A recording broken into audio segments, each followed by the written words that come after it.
Just some good news about the Messenger Hope Mission podcast. We are on Apple Podcast, Amazon Music, Spotify, and soon to be YouTube Podcast.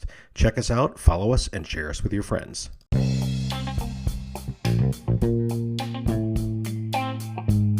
You're listening to the Messengers of Hope Mission podcast with your host, Bob Gardner.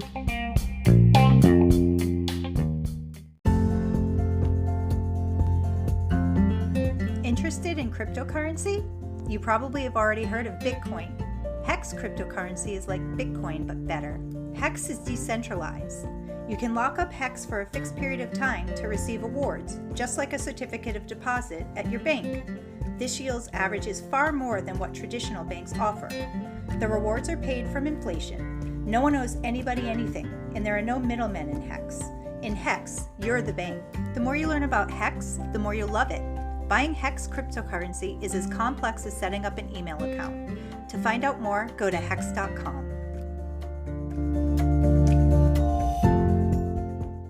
Hey everyone, this is Bob, and I just want to welcome you to the podcast. New week, new podcast, ready to get started. So last week I said that we were going to interview some of the scouts about the food drive that went on. Unfortunately, I have not been able to schedule that yet, so that is still pending, but it will come up very soon. I will make sure that that happens, so please keep listening and watch for that episode coming up. With all that being said, that I have plenty to talk about today, regardless of not having an interview going on. This past weekend, we had many of our pantries going on. We had one in Odessa on Saturday morning at Church of Odessa, and that is a drive-through that starts at 8 a.m. and goes till about 8:15 a.m. And we have quite a few people that go to that. The nice thing is that it's very quick and easy for people to go in and out of that one. The kind of the downside, if there is one, is that you don't get to choose what you want. Bags or boxes are brought out to the cars at that point. And then, of course, we have our regular Saturday one, which is in Port Richey at Emmanuel Baptist Church, where Deb Jones runs that one. She's one of our board members, and she had record numbers coming through this week, and I think they went through just about all of their food. They had a little bit left, and the funny thing was someone came to their church the next day while they were having service, and they were in need of food, and guess what? They had just enough to give that person or family, if I can remember correctly, enough food to take care of their needs for the week. And then, of course, comes to Sunday. Sunday is the day that I run. That's what I directly run myself. So we have the two pantries on Sunday, one which is at our building in Odessa, and one which is in a parking lot in Port Richey, or rather New Port Richey. Now, the Sunday one that we do at our location, we're doing while we're getting ready to go out to New Port Richey.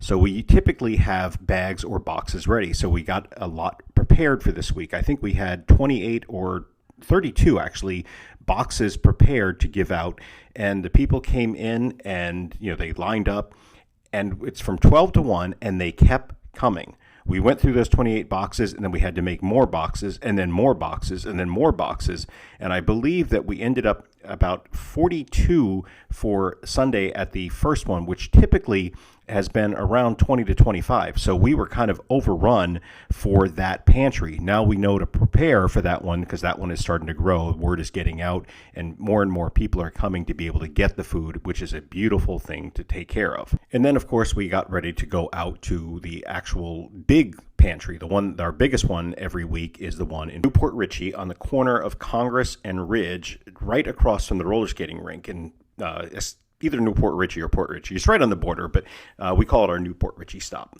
Now, I got to tell you that we had so much stuff ready to take out that we didn't really know what we were going to do. So what we did, rather than having to continue to sort food that has been coming in, is we took boxes of random mixed food. Now, it's everything we needed, like, boxes of canned good, boxes of snacks, boxes of cereal, things of that. When I say boxes, I mean like big banana-sized boxes, stuff that carries multiple items in it. So we brought those out, and they were mixed rather than our usual fare of where it's already sorted. We had so much stuff that we had to get sorted that we did that to kind of shortcut the sorting process. So we didn't have to sort stuff to take and put on the shelves when we take stuff off of the shelves. Now, this is not something we normally do. We do this occasionally when we're getting overrun with the amount of stuff that we get in.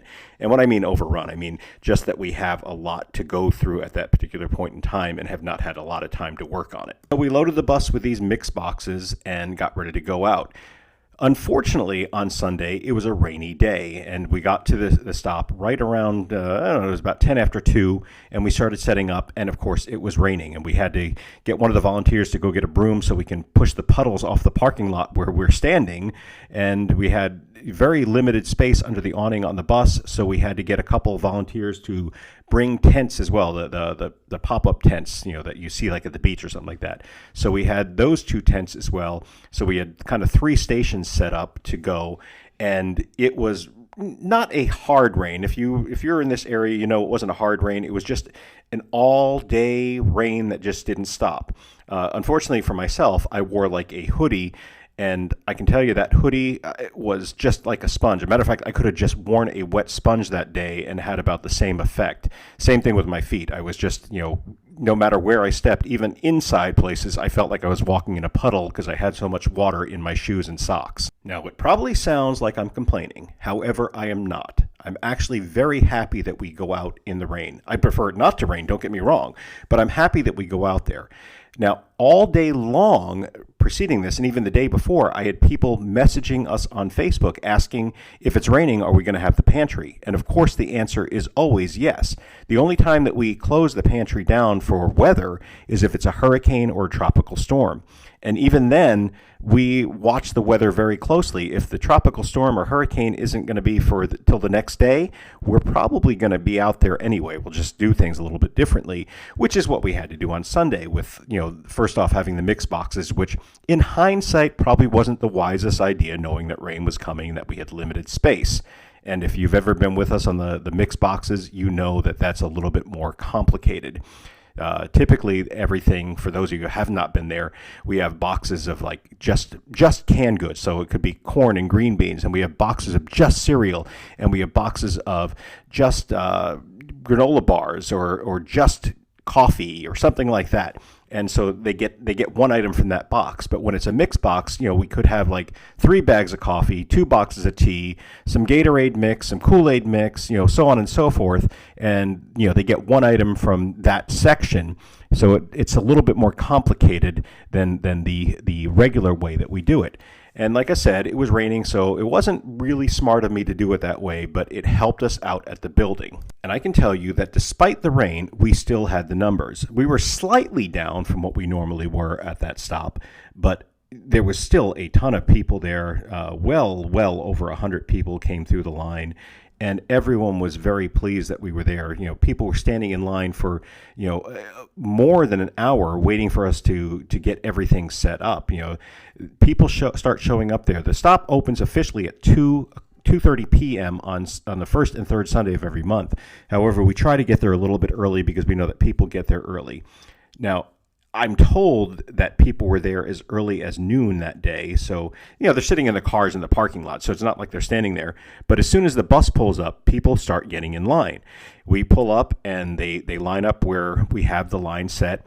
And it takes us time to set up. Now, because we had to wait for the tents to get there, we couldn't get everything set up. So people were kind of standing in the rain a little bit longer. And what I do is I get the volunteers going and setting up stuff on the table, getting things ready, sorting things out the proper way, getting everything prepared, putting our sign out, making sure that all the volunteers have their jobs to do. And then once I have that done, I will walk down and I will talk to people on the line. I'll kind of just see how they're doing, give high fives, talk to them for a minute, and it takes a while because, there's, usually well over 100 people in that line, sometimes almost 200 people in line. And I just get to go down. That's one of my favorite parts, is going down and talking to people, just saying hi, giving fist bumps, things of that nature, making little jokes with them and having a good time. And, they seem to like it as well. So it's not just me. So there's a little camaraderie with that. But of course, it was raining as well, and they were getting wet. So we were trying to make sure that we had some cardboard from the box tops. Some people came down and got that and kind of used them as makeshift umbrellas. And then the box bottoms, we give those out. So we had to be careful on how we do that, because we normally put them in a stack in front of the tables that they can get, but we didn't want them getting all wet. So we tried to keep them dry as we could and then give them out as necessary. Didn't always work very well, but we got a lot done that way. By the time we were at the end, I can tell you that everyone that was in line had gotten enough food and they were very grateful for it. So that kind of ended our Sunday out in the weekend food pantries for last week. But that didn't mean that I got to rest, or even the volunteers, that they would get much rest this week either. So Monday, I spent the day working on paperwork, all sorts of things with filing our 990s, doing our 501c3 paperwork, our annual reporting paperwork, our paperwork that we need to get food from Feeding Tampa Bay and sources of that nature, and then start sourcing grants again. These things are a never-ending thing. Once you get done, you got to start them again. So every year, every month, some of these things are due yearly, some are due monthly, some are even due weekly, and I have to make sure that all of that is being done and taken care of every week, every month, every year. And I can tell you some of it is easier than others, and some of it makes me want to pull what little hair I have left out. In case you were wondering, you've ever seen me, I shave my head pretty low, and that's so that I don't pull my hair out as I'm doing this stuff. And that was Monday, by the way. All that was just Monday. And then Tuesday, we did a work day at the building. So we had a bunch of volunteers show up, and we spent time sorting through the pallets that we had. And we had, I think, about 10 pallets that we had to work through. Some were non-food items. A lot of it was food items, and we had to sort it, put it away, clean, get things ready. And there was, I think, 7 of us there, maybe 6, I forget. I can't count very well. And we worked from 9 a.m. till, actually, some of us there to almost 2 p.m. trying to get this done. So I want to thank those volunteers. I'm not going to name them because I know some of them, they don't want to be named because, they like to do this stuff. They volunteer and they want to remain anonymous. But I do want to thank my volunteers for doing that and all that they do. And we do these impromptu work days. So that one was something that we scheduled on a Monday just to get it done. If you have a group that is interested in doing a work day, reach out to us and we'll be happy to schedule something with you. We always have work that needs to be done at our warehouse. So it was all sorts of back-breaking labor. And then, of course, by the time I got home again, it was time to get back to the paperwork. And you know what? When I'm done with this podcast, it's going to be doing more paperwork and filing because that seems to be my life now. Ha, ha, ha. Wednesday also was a little bit of paperwork. I kind of made it a light day Wednesday. I had a little bit of work to do on my own business that I run, just a small job that I got done. And, then I came home and I did stuff around the house.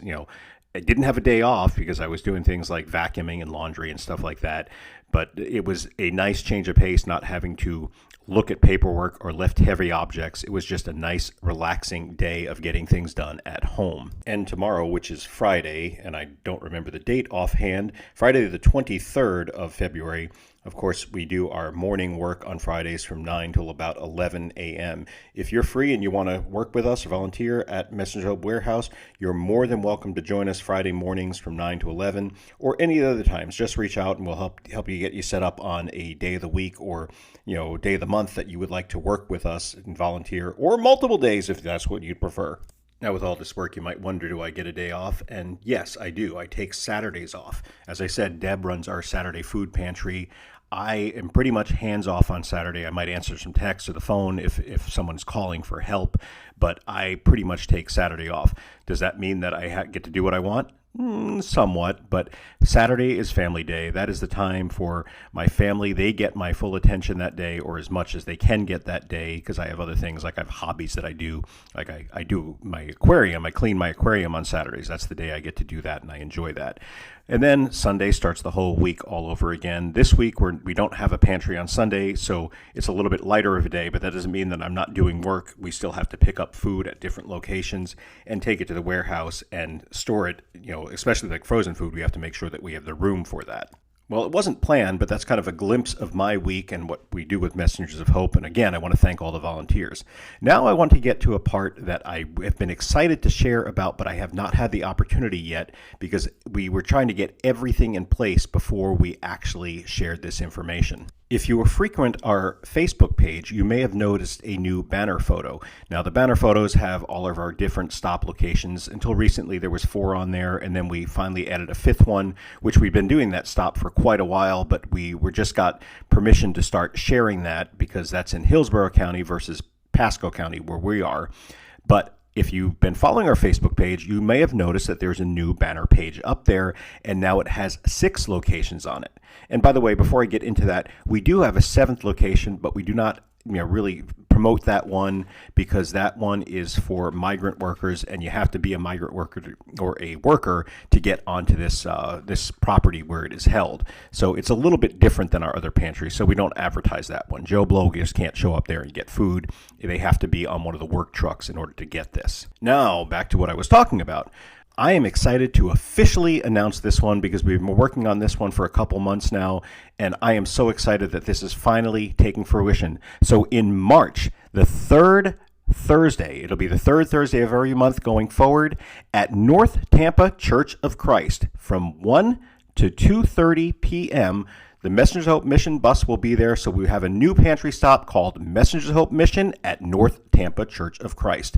And I'm looking forward to Chris running that one. She is going to be taking the helm at this and running that pantry. I'll be there for the first couple just to help them to learn what to do, but I'm going to be hands off after that. It's going to be all them doing this with Messengers of Hope, and that is what I love, that we can do stuff like this. And I hope that in 2024 we can get another 1 or 2, maybe 3 more stops going and the same type thing. And I want to thank North Tampa Church of Christ right now because they do support Messengers of Hope Mission, and they've been doing that for many, many years now.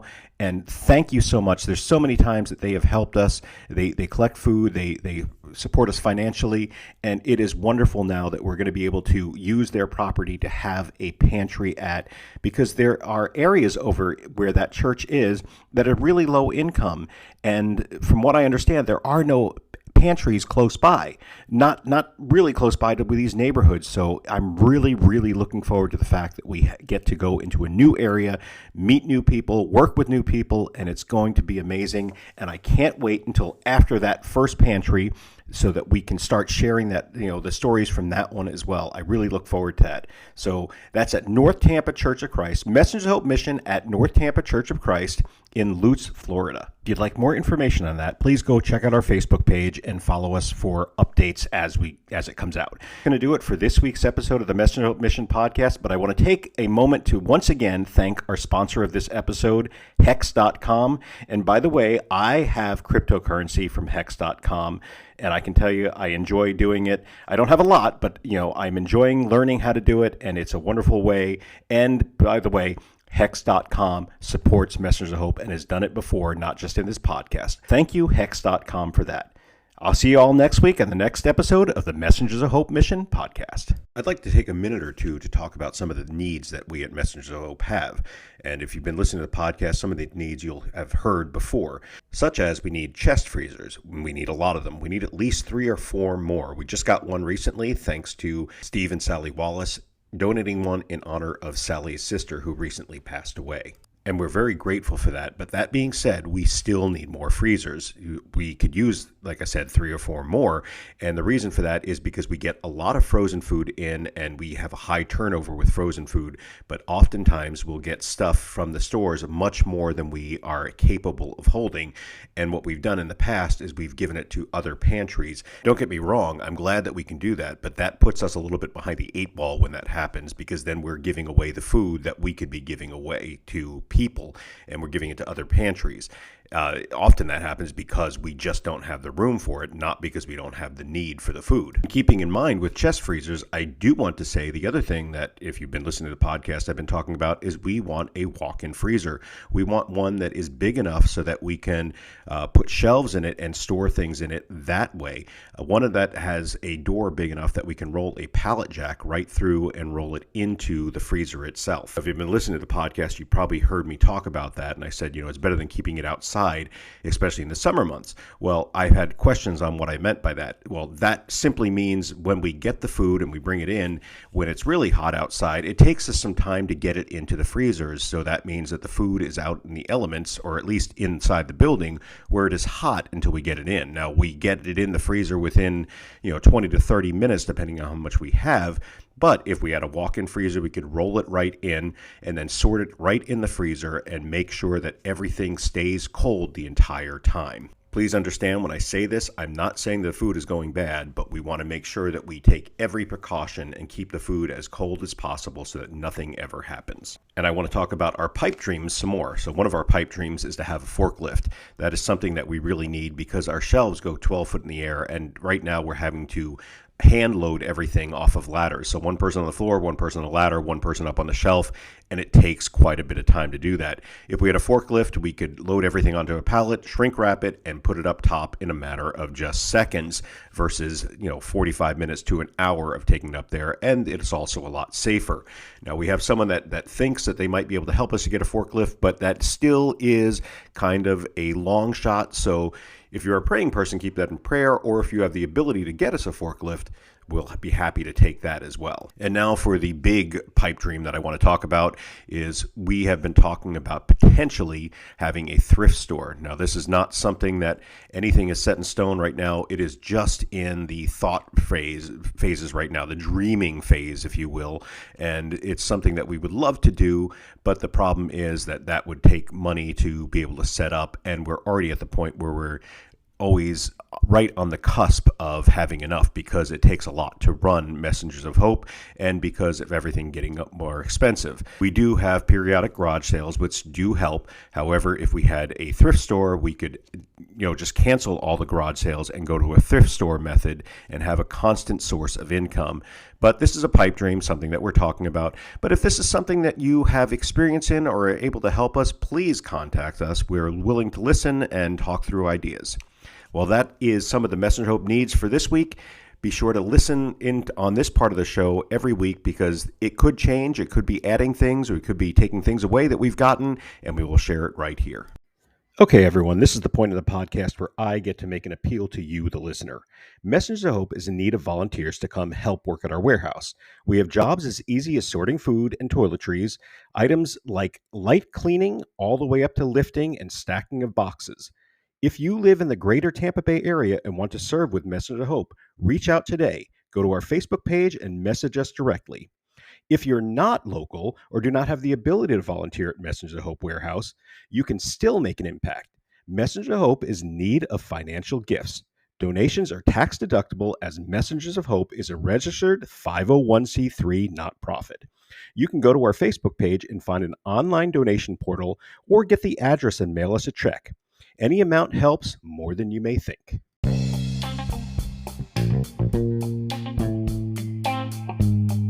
That's going to do it for this week's Messengers of Hope Mission podcast. In the words of Mother Teresa, if you can't feed 100 people, feed just one. This is Bob Gardner reminding you to make a difference in our world today. See you next time right here on the Messengers of Hope Mission podcast.